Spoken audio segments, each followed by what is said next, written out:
Madam Chair, I move to strike the last word.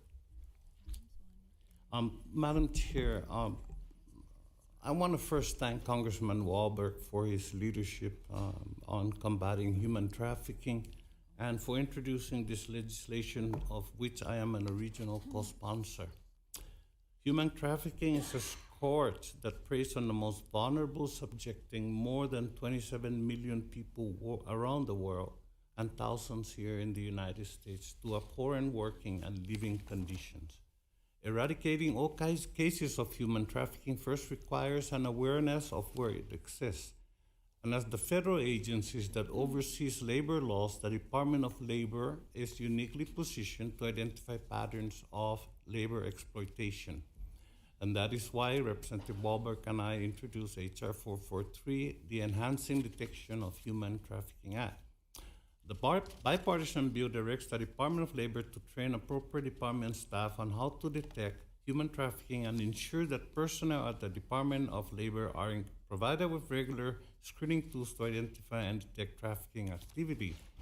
The bill also requires the department to report back to Congress within a year on the progress that is being made on such efforts. I have seen cases of this terrible crime firsthand, even in my own district, the Northern Mariana Islands. In the past, several construction companies have lured non-U.S. workers to come to the Marianas with false promises and misrepresentations about pay and conditions and work conditions. The companies then withheld the employees' wages and confiscated their passports. The workers were subjected to inhumane working conditions, crowded unsanitary barracks with barely enough food and water.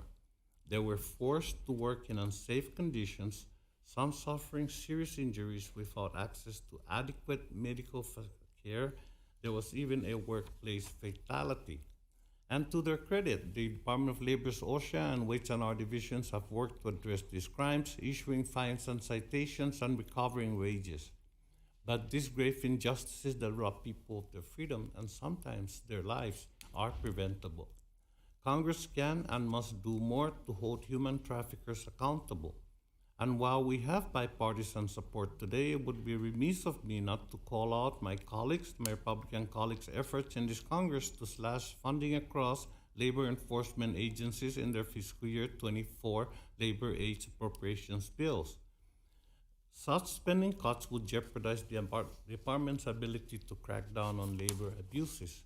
And so while I support H.R. 443, I want to remind my colleagues across the aisle that sufficient funding is necessary to ensure an effective whole-of-government approach to eliminating human trafficking in the United States. And I want to take this time also to congratulate my good friend for the Wolverines and National Championship win. It was a nice game. Thank you. Madam Chair, thank you, and I yield back. That balance my time. Thank you, Mr. Sablan.